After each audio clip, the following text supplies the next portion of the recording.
some time ago, a guy that lives in a state that looks like a giant oven mitt decided to start his own podcast.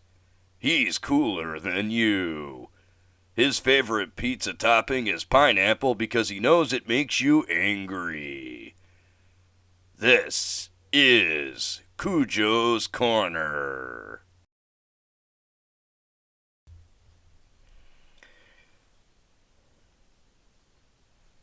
Alrighty. How's it going, everyone? Justin Crumley back again with another edition of CuJo's Corner. This is the 24th episode of the podcast, and got a pretty jam-packed show. Got a lot of crazy NFL news to talk about, some trades, a signing. Got some Tigers news to mix in, as well as some on-the-fly Red Wings news that I just got earlier today. So I actually didn't have a chance to write all of it down, so I'm gonna try to go off of muscle. I'm gonna look it up. I'm gonna look up the trade, give you guys the details, kind of give you my quick thoughts about it. As I said, very jam-packed show today.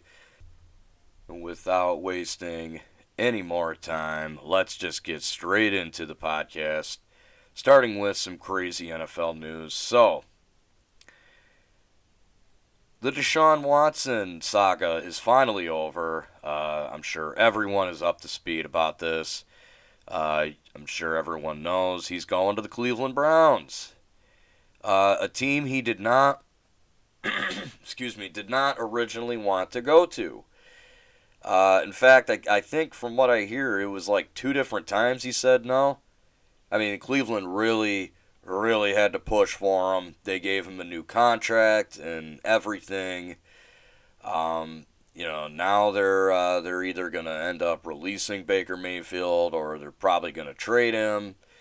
We'll get more into that in just a minute. So, obviously, this is big. I don't think I need to tell you guys that. This is huge. Deshaun Watson is a top 5 quarterback. He is one of the best ones out there. And even though it's been an entire year since he played, there's been a lot of drama going on. Now he can put it behind him and he can focus on football. And he's going to a Cleveland Browns team that's, let's be honest, in a win-now mode. They just lost. They got rid of OBJ. I think they gave Jarvis Landry permission to seek a trade. I don't know where that's going, but they just picked up Amari Cooper. Now they got Deshaun Watson. They had a pretty good defense last year. A top 5. I think it was like a top 5 run game in Nick Chubb and Kareem Hunt. I mean, yeah, Deshaun Watson's going to a pretty good situation in Cleveland, and I think he makes them instant contenders. And this actually does directly affect New England. Now, I never touted New England in the Deshaun Watson sweepstakes. I didn't even float the idea. I like what Mac Jones did for us last year, and I think you got to go forward with Mac Jones. But so how does this affect the Patriots? Well, it's very simple. They have to play Cleveland this year in Cleveland. Last time we played Deshaun Watson, obviously he was a Texan, he shredded us. Now, I don't have his numbers on me at the moment, but I remember watching the game when I worked at Kroger at the time, and I just remember thinking, holy shit, this guy is just chewing up the defense, is running all over the place. Defense is allowing him too much time. I mean, it was just like that one game against Carolina where Aqib Talib and Steve Smith kept fighting. Cam Newton absolutely ran all over that Patriots defense. Deshaun Watson basically did that. So I'd be lying if I said I wasn't worried about that game against Cleveland now. I wasn't originally, but now I am. It's going to be a fun game, though, to say the least. So, that's about all I have to say as far as the Browns and how this affects New England goes. I I want to take this in a different direction. Now, if you guys listened to my podcast last week, you would know this was before Deshaun Watson was traded. This was after we found out he's not going to face any criminal charges. You guys would know I had basically floated the question. I didn't basically, I did. I floated the question. Why the hell were the Detroit Lions not even picking up the phone? If you're Brad Holmes, why did you not even at least attempt to get a hold of him and say, hey, how would you like to come and be the quarterback of the Lions? I mean, guys, look, think about it like this. He went to Cleveland, a joke of an organization, a historically bad organization, not exactly that much better as far as Detroit. In terms of like market and all that, it's basically the same thing as the Lions. He didn't even want to go to Cleveland originally. Now he's there. Cleveland did everything they could to get him there because he made them an instant contender. Now one could say, well, he wouldn't make the Lions an instant contender. A top 5 quarterback makes you a playoff contender. Maybe not a Super Bowl contender, but a playoff contender. A guy that you can build around. A guy that gives you some kind of hope. And I don't understand how Brad Holmes and Dan Campbell or the Fords, I don't know how they look at the situation they're in. They see Jared Goff and they go, yeah, we're okay with that.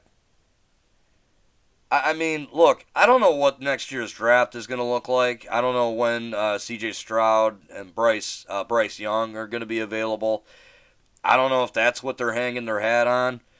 I mean, we'll see. There's a lot of variables and a lot of risk there. I just think the Lions fumbled, no pun intended, on this one. They really did. I think the Lions had a chance to do something big, to take a chance, to take a risk on a guy that everybody was a little bit soured on. And, you know, actually, I don't know how I can say a little bit soured on. I guess when I say that, I mean the fans' reaction.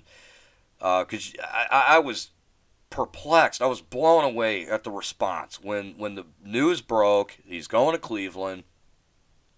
A lot of Lions fans are calling in. You guys know me. I listen to 97.1 a lot.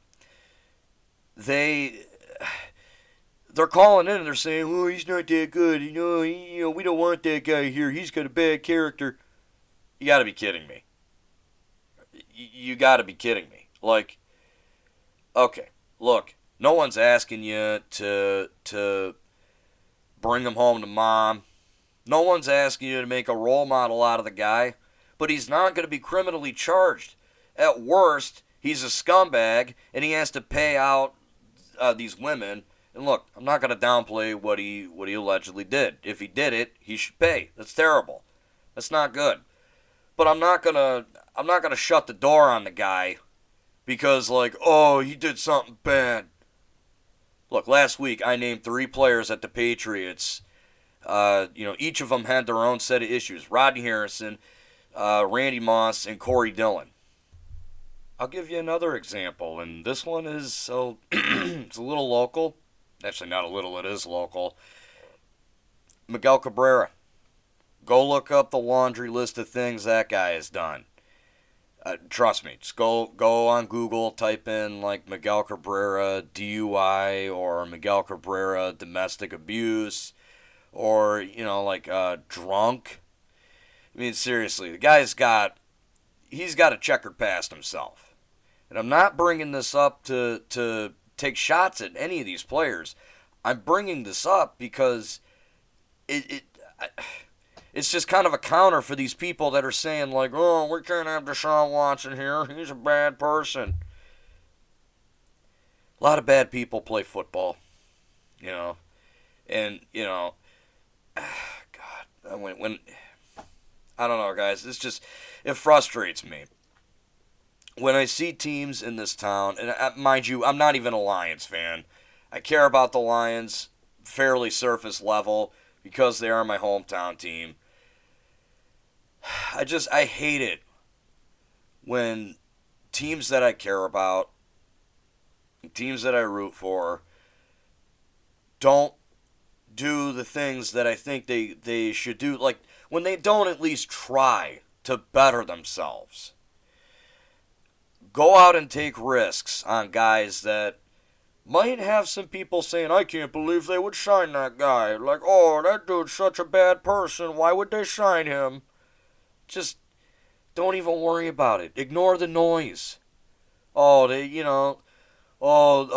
drink a lot. Oh, they smoke weed. And, they go out and party all the time. Look, if it's not getting in the way of their, if it's not getting in the way of them playing the game, I don't see the issue. And again, I need to reiterate this. Deshaun Watson, even though he hasn't played in over a year, is still a top 5 quarterback. This is a guy that instantly makes you a playoff contender. And with Aaron Rodgers coming back to Green Bay, I think Detroit really could use a bit of a jolt right now. A jolt of energy.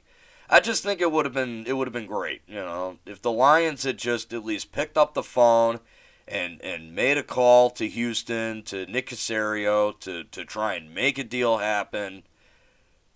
I'm just saying, I think the Lions blew their chance on this one.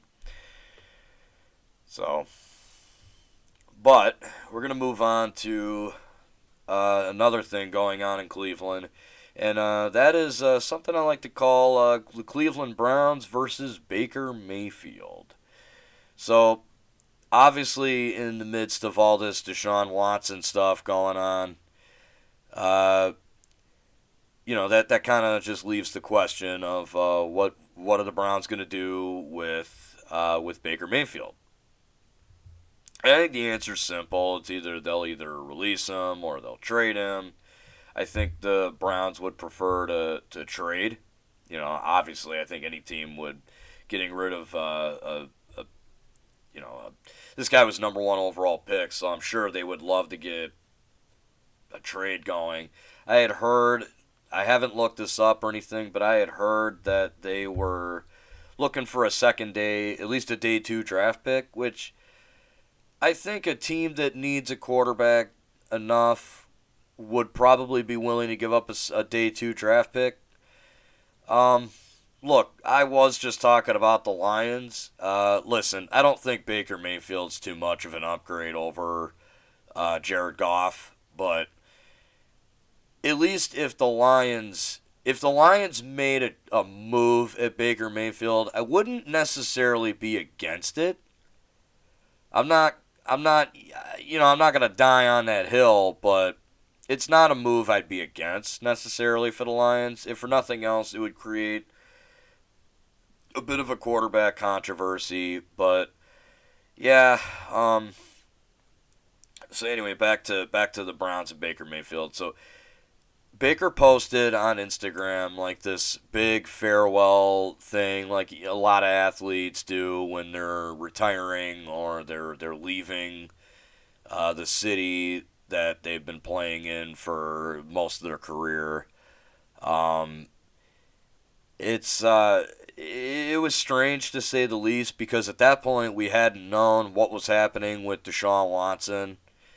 At that point they didn't even have him yet, and also at that point we were all under the impression that Deshaun Watson did not want to go to Cleveland. So yeah, nobody knew that of what was going to happen, and for a hot second it looked like the Browns were not even going to have a quarterback. They did say they weren't going to accommodate Baker. He did actually request a trade. The Browns said they weren't going to accommodate him, which I was actually prepared to come on here and make a defense for Baker Mayfield. Say, look, I think the Browns are kind of doing him dirty. I think they should trade him. If they're not going to play him, they should trade him. Don't keep this guy as a backup or a third stringer. There's literally no reason to waste the asset at that point. You might as well flip him and get a draft pick or two. I don't know. And it looks like that's what Cleveland's doing. So, I can't really make any kind of robust defense or offense for Baker Mayfield. Uh, I will just say this. I don't know who is going to make a move. I had a team in mind. It was the Indianapolis Colts, and I'll talk more about why that's probably not going to happen in just a minute. But and he did actually. I think he said he wanted to go to Indy. Now I actually thought that probably would have been the best situation for him. Would have been to go to Indy, but I wasn't quite sure on what exactly Indy was going to give up because they don't have a first round pick this year. I'm not sure what their draft stock for next year is looking like in 2023. But I do know that Indy does not have a first round pick for this year. So, and again, I wasn't sure what Cleveland was going to look for. So I thought, okay, for Baker, that makes sense to want to go to Indy. They do need a quarterback. It's a win now mode. But for Indy, would it have made sense to go after Baker Mayfield? To be honest, not really. Now, I don't know Baker's numbers off the top of my head, and I don't know how they look compared to Carson Wentz. I do know that Baker Mayfield was injured a little bit here and there last year, so maybe that had something to do with it. But yeah, I just don't really look at Baker Mayfield and see much of an upgrade over Carson Wentz. So I don't really think it would have made much sense for Indy, but it would have made sense for Baker Mayfield, to say the least. Now, again, I don't know what Baker Mayfield's market is looking like. I did float the Lions just a minute ago, and again, yeah, I wouldn't necessarily be against bringing in Baker Mayfield to create some kind of quarterback competition and, loser gets released kind of thing. I don't know what that would do as far as dead cap on the Lions. Salary cap would go.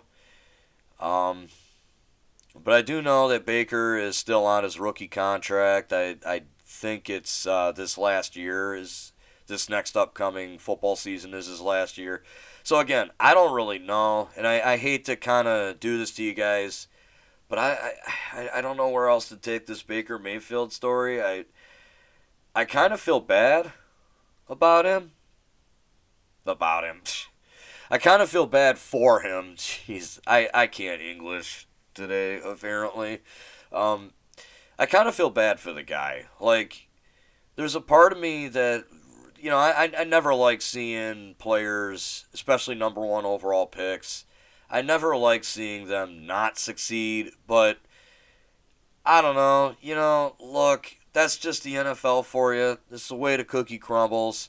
You get your chance, you got to make the most of it, and I don't think Baker Mayfield made the most out of his chance. Now, to be fair, again, he was injured here and there last year. I think a quarterback needy team could probably roll the dice on him, and maybe it'll work. Part of me thinks that Seattle should maybe roll the dice on him, because I don't really think Drew Lock is all that in a bag of chips myself. And if you're Seattle, you need a new guy to build around. Well, Baker Mayfield's definitely, in my opinion, he's less of a risk than a rookie. He's got the NFL experience. You know what he's made of. And I don't know, maybe he could work in Pete Carroll's system. I don't know. We'll see. Yeah, I guess I'll just throw it to you guys. What do you think is going to happen to Baker Mayfield? What team do you think Baker Mayfield? Actually, here's a better question. What team should take a chance on Baker Mayfield? Who do you want to see take a chance on Baker Mayfield? Because I honestly don't know. I'm asking you guys genuinely, where do you think is the best fit for him as of right now for his career? So I mentioned the Colts. We're going to be moving on to the next topic. At least this, I know this is all under crazy NFL moves. But another trade actually happened. This one happened while I was at work earlier. And this is actually the most recent one that I can think of. So the Atlanta Falcons are sending Matt Ryan to the Indianapolis Colts for the all-time low price of a third-round pick. So, okay. All right. I don't really have a whole lot to say about this one. I'm not going to sit here and give you some robust argument on why the Lions should have went for Matt Ryan. No. No. Uh, I guess the thing that kind of puzzled me was Atlanta only getting a third round pick for him. Now, Matt Ryan, again, I haven't looked at his numbers. I haven't seen where Pro Football Reference or Pro Football Focus puts him. Haven't really done any research on him or anything. Just going off of muscle memory alone, I don't really think Matt Ryan is totally at the end of his career just yet. I do think he can help a team that's in a win now mode, such as the Indianapolis Colts. I think when you look at the Colts, they had an MVP candidate for a running back. They had I believe it was like a top 5 O-line. They're just a team that is very much in a win now mode. And I wouldn't be surprised if they went out and signed Julio Jones just to kind of give Matt Ryan some familiarity and to kind of help out their new quarterback. I really like this move all around for both Atlanta and for Indy. Again, I when I first saw the trade, I kind of thought Atlanta could have got more than a third round pick, but I don't know. So yeah, not really a whole lot to say about this one. I really can't decide who won this trade. Indianapolis went out and got themselves a quarterback who is definitely reliable, to say the least, for the next couple of years. Guy that's going to help them possibly get over that hump that they just seemingly can't get over.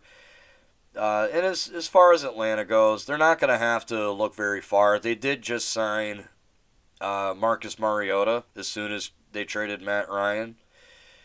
So, yeah, and I contrary to belief, I like Mariota. I think in the right system, he can be pretty good, and he is with his old coach, Arthur Jones. Arthur Smith. Arthur Jones. I'm still thinking of Julio Jones. Arthur Smith. So, yeah, I think, for Atlanta, it's probably not the greatest thing in the world. You're probably hoping for more than just a third round pick, but it is what it is. You have a quarterback for another 2 years. And then if you're Matt Ryan, you're in a situation you love. You're playing for a team that's in a win now mode, has a top 5 defense, a really solid offensive line, and an MVP candidate for a running back. What's not to love? Alright, guys. So the last piece of NFL news I have involves my New England Patriots. This was a trade that they did. They're sending guard Shaq Mason to the Buccaneers for a 5th round pick. And that's it.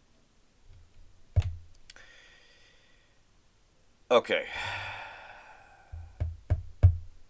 Look, right off the bat, I really don't like this trade. This is not a good trade for the Pats. Shaq Mason was a pretty damn good guard for us last year. Part of the reason we had a very stellar offensive line. He was a big part of the reason for that. Again, don't have his numbers off on me or anything, but he was one of our best. I'm not totally against trading him, because again, while I just said he was one of our best all-linemen, he was holding up some money on the cap. So getting rid of him trading him is not something I'm necessarily against. Now I don't know if it really does much as far as like saving on the cap. You guys are going to have to help me out with that. But honestly, all they got was a 5th round pick. That's it. For a guy like Shaq Mason. Okay. Now, again, I know it's just an offensive lineman. I really think they could have got more than a fifth. Should have pushed for a fourth or multiple draft picks. Because, again, it's one of the better offensive linemen on our team. So yeah, this just something I wanted to quickly mention. The Patriots made another trade. I really think this was just a money saver. From what I gather, a lot of fans were really not happy about this one. So yeah, just overall not a good trade for the Pats. I think they could have got more than a fifth round pick for a lineman like Shaq Mason, but you never know. I've always felt like giving a guy like Bill Belichick uh, late round draft picks is like giving a sniper extra ammunition. It's just dangerous. So who knows what this fifth round pick is going to turn into? But as it stands right now, it's overall just not a great trade for the Pats. I wish they could have got more than just a fifth round pick. I think if you're a Buccaneers fan, this is a steal. You're happy about this one. You only gave up a fifth, and you're adding a guard to help protect your quarterback, who, by the way, is Tom Brady. Again, coming back. Believe I talked about that a little bit last week. Maybe I did. I don't know. I honestly don't remember. But yeah, I think this is one the Buccaneers ran away with, guys. Wish the Pats could have got more than a fifth round pick, but it's nothing I'm angry over. It's nothing I'm gonna burn the house down over or anything. So yeah. Anyway, guys, that's all the NFL news I have for you. Now we're going to talk about some baseball. So we got some moves from the Tigers. I just wanted to quickly mention, a buddy of mine actually shared this with me over Instagram. So thank you for that. If he just happens to see this. So the Tigers made a couple signings. They got a bullpen left-handed pitcher, Andrew Chafin, and they signed starting pitcher Michael Pineda. So Chafin is signed to a 2-year, $13 million deal. He posted an ERA of 1.83 and 71 bullpen appearances for both the Cubs and Athletics. Pineda is signed to a 1-year deal worth $5.5 million. He had 21 starts last year with the Twins and posted a 3.62 ERA. So to be honest, these are decent moves. I don't really have a whole lot to say about them. Chafin is a good piece for the bullpen. It's always good to have a reliable left-handed arm in your bullpen. And again, you look at the ERA, 1.83, 71 bullpen appearances across two clubs. I think this is a steal. This guy over the next 2 years, $13 million deal, this is a guy that I think is going to be a very reliable arm in that in the bullpen. Very reliable piece. I'm sorry, guys. I really wish I could bring you more insight. I'm really looking forward to the baseball season this year, so I can give you more than just these are decent signings. So as far as the Pineda one goes, I'm a little bit hit and miss on this. I don't think it's a bad signing necessarily. It gives the Tigers a fifth-day starter, and that's really all this is. I would have preferred if they had went after one of the guys that the Athletics are trying to trade. It just seems like it would have been a better move, but I don't know. Again, they just kind of needed a fifth-day starter. They got it in Michael Pineda.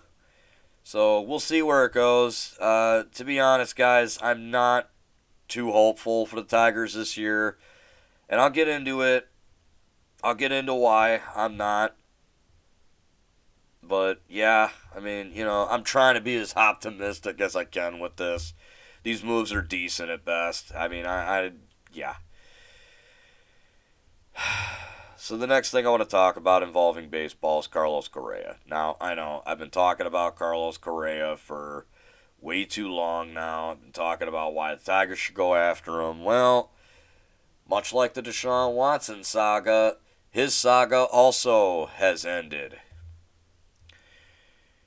He has signed a 3-year, $105.3 million deal with, take a guess before I say it.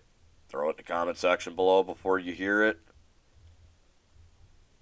The Minnesota Twins. An in-division rival. So this deal includes opt-outs after the first 2 years. So this is basically a 1-year deal. He's going to go in, probably kick some ass, and he's going to get himself a nice big fat contract out of Minnesota. Maybe with some opt-outs. I don't know. Kind of seems to be the way to go. You know, kind of keep players on their toes a bit. Now, here's why this upsets me. Why the hell didn't the Detroit Tigers do this? Why didn't they do this? Why didn't they get a hold of Carlos Correa after the lockout ended and do something like this? You're telling me they couldn't go to him and offer him a 3-year... Like, what are the Twins offering you? Oh, 3 years, 105.3? Well, we'll give you 4 years at, I don't know, like 135 or something. I don't know. Or if you want to stick it to 3 years, maybe raise it 10 mil. Offer him 3 years, 115 mil. Get into somewhat of a bidding war with your rival and actually look like you're trying. And before anyone tries to comment, like, ooh, Javi Baez. Guys, Javi Baez is signed to basically a 2-year deal. I know, it's but it's a 6-year deal. If he does good, he's opting out after 2 years. You could have done the same with Carlos Correa. Your middle infield would have been awesome. Correa and Baez. I mean, seriously, not to mention the bats in the lineup. Now, Baez's bat ain't really all that hot if we're going off of last year's numbers, but look. Fact of the matter is, the Tigers really screwed up here, I think. I think they really screwed up. They could have had a guy like Carlos Correa. They could have signed him cheap. They could have brought him in on basically the deal that the Twins did. You didn't have to give him that 10-year deal he wanted. You could have gave him basically a 1-year deal like this. You know, really it's 3 years, but it has opt-outs after the first 2. Really no reason for the Tigers to be doing this crap. This penny-pinching bullshit, this money ball garbage. This is not going to get the Tigers over the hump unless Torkelson and Riley Green are... Spencer Torkelson, I think, and Riley Green. I keep hearing about these guys. Unless there's something special, like they're that fucking good, this Moneyball thing ain't going to work. Like, it's just not. You gotta spend money. You gotta take risks. You gotta make the moves. And like I said, something like what the Twins just did for Correa, the Tigers easily could have did. It would have been low risk, high reward. But no. No. They let it slip through their fingers, and now he's playing for the Twins.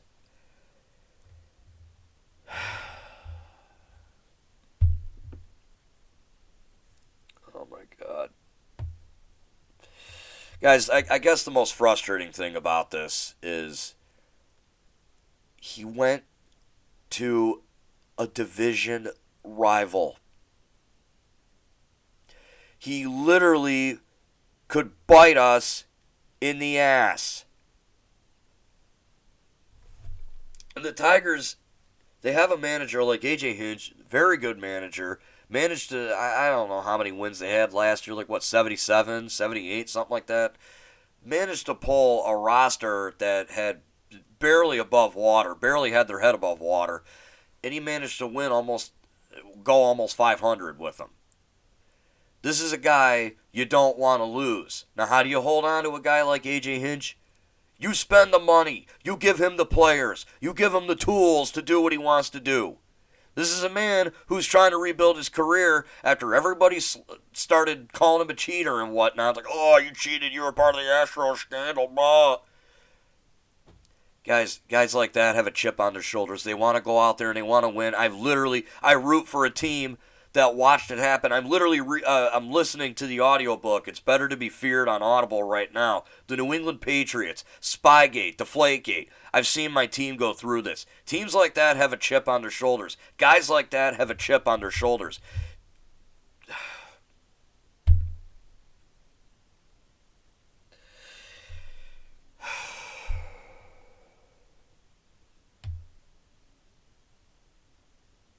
To kind of just tie this all back around, and to give you guys an idea of why I'm just so frustrated about this, the Detroit Tigers are the last team I need to see, I want to see, win a championship that I root for. I've seen the Patriots win 6. I've seen the Red Wings win 4. For Christ's sake, I've even seen the Michigan football team win a national championship in 1997. I've seen the Pistons win an NBA Finals championship in 2004. Tigers are the last team. Last time they won was 1984. I was born in 1992. So, yeah.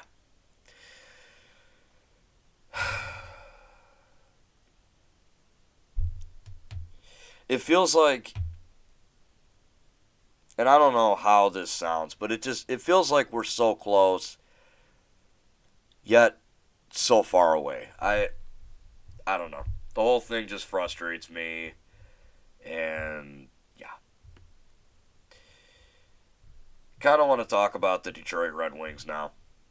You know, that's what I think I might do because they also they made some moves today, so I will go ahead and get that to you guys. I'm looking it up right now. As I said at the beginning, I did not have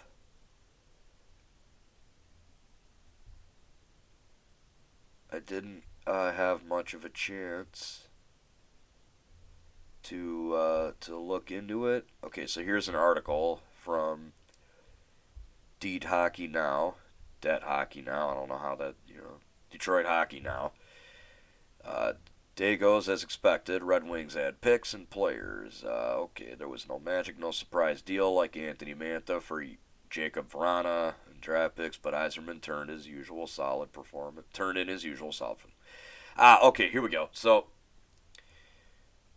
he moved potential unrestricted free agents Troy Stecher, Nick Leddy, and Vladislav Nemestikov. That's interesting. I didn't know he actually moved Stecher as well. I knew about Leddy and Nemestikov, but I didn't know about Stecher. So his compensation, a second-round pick, a fourth, a seventh, plus center Oscar Sundquist, and defenseman Jake Wallman. Okay. So, the second-round pick, I believe that came with Oscar Sundquist and Jake Wallman. And I believe that was for Nick Leddy to the Blues. Nemestikov,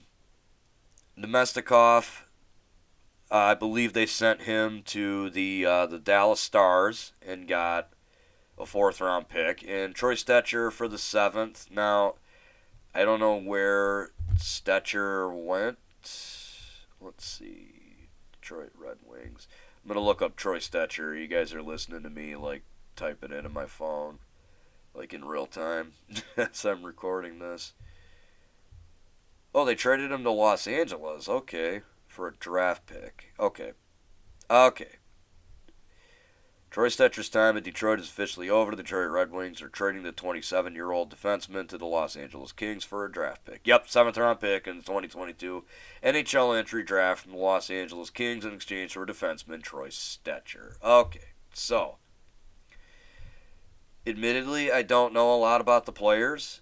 From what I gathered on the radio, it's just kind of some depth pieces. So, yeah, not a whole lot to say. But to be honest, guys, I've been kind of itching to want to talk about the Red Wings for a while now, and I just haven't really been able to because they haven't really been playing well. I think I heard that they were 1-8-1 in their last 10 or something, or 1-6-1 in their last 8. I think it was.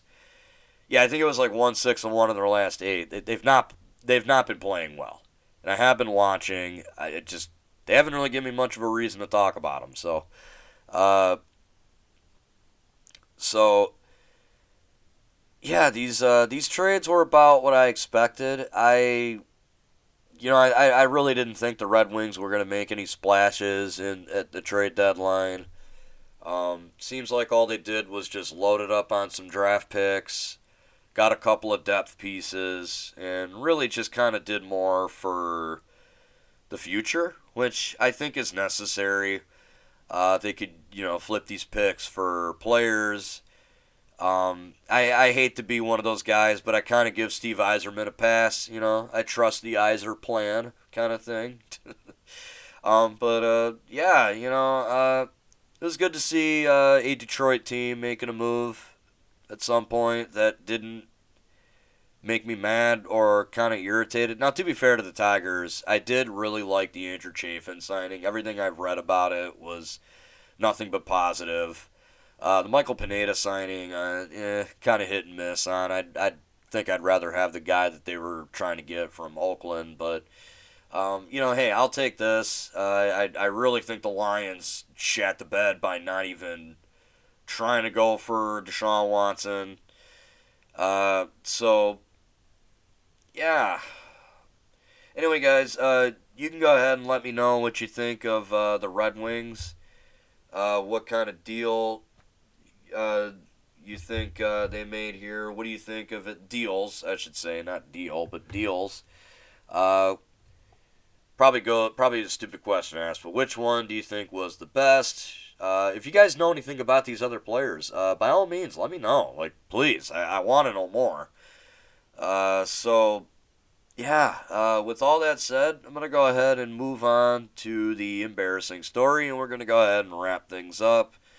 So, to be honest, guys, I kind of just threw this one together. I actually hadn't even had an embarrassing story, like, all set and ready to tell. I had to kind of come up with one.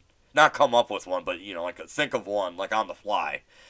I had to think way, way back to my high school days, even. And I was able to think of one that I think you guys will really enjoy. So, anyway, without further ado, let's start the embarrassing story. So, when I was in high school, this was my senior year. Basically, long story short, I was set to take, I think it was like AutoCAD or something. It might have been, you know what? It might have been, oh God, was it AutoCAD? It might have been AutoCAD. I'm not sure. Or it was something, but it was a class. I was set to take a class, but the teacher that taught said class had got a promotion and basically was promoted to like athletic director. So basically, I was told I had to, take another class in exchange for that class because it was no longer offered. They couldn't find anyone to teach it, so they had to just scrap it. So I took yearbook. Now, the reason I took yearbook was my teacher at the time, his name, I won't give his first name away, but I will say it was Mr. Nelson. Mr. Nelson was awesome. I love this guy. He was easily one of my favorite teachers, if not my favorite teacher from high school. He was actually the guy that got me into graphic design. So a little tidbit. But anyway, so I took yearbook specifically for the teacher, and he sent me and a buddy of mine out to go get some pictures for the yearbook. So we thought it would be a decent idea to go to the auto shop in our high school and kind of interview some of the students there, ask them what they think of auto shop, where they, are they going to pursue a career in mechanics after this, like whatever. And we actually interviewed the teacher, one of the teachers that was there. And of course, I don't remember his name, but of course he was one of these funny guys. He always had something funny to say. He starts saying, "Oh, hang on a second. You gonna take my picture? oh, hang on, let me get in my jail pose. And he gets in this, I don't know how to describe it. He just gets in this pose where it looks like his hands are cuffed to a bar. I'm sure you guys know what I mean by jail pose. Like, I don't even, why am I describing it? It was so funny. But that's not the punchline here. That's not the crux of the story, so to speak. Um, so, we took a picture. We took a picture of him and just standing next to a box, and then we took a picture of him in the jail post because screw it, why not? It was funny. Um, Obviously we didn't use the jail post pic. We used the regular pic, and something I noticed when I uploaded it into Photoshop was the box that he was laying on said "pass with care." Now, from where we took the picture, the P was blocked out. So basically, it said ass with care. So we showed my teacher, and instead of doing the thing that, a typical teacher would have did, like, oh, that's really bad and disgusting and not school appropriate, he, Mr. Nelson literally busts out laughing. He busts out laughing and goes, okay, guys, obviously, he told us, okay, just go into Photoshop and block out the, get the color or block it out. But that is freaking hilarious. He literally had the whole class take a look at it before we blocked it out.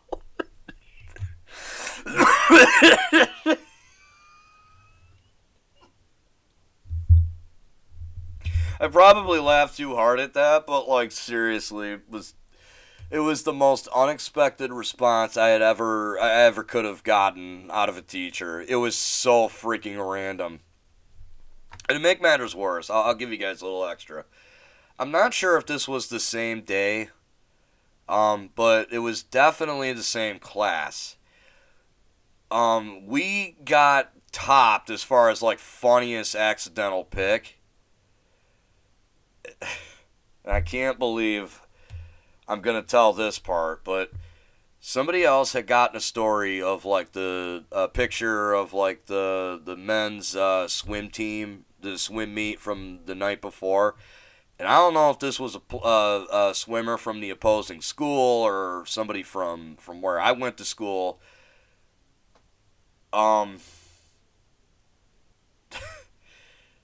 let's just say there was something in the picture that I don't think this guy intended for there to be.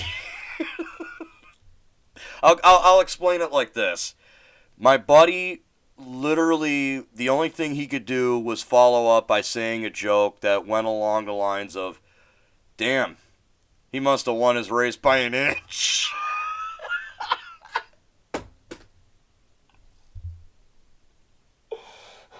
I'll let your guys' imagination kind of fill in the blanks on that, but yeah, it was hilarious. Definitely one of the best classes I've ever had. Just my entire time in yearbook. I only had it for one trimester, which kind of bummed me out. I wish I had it for the whole year. I wish I had taken it for the whole year because I had a lot of fun in that class.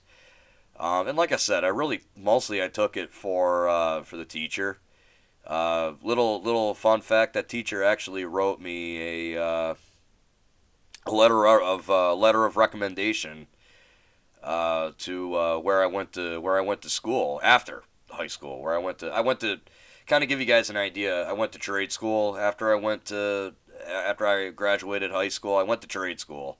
And that same teacher actually wrote me a letter of recommendation. So, if any chance that he sees this, thank you.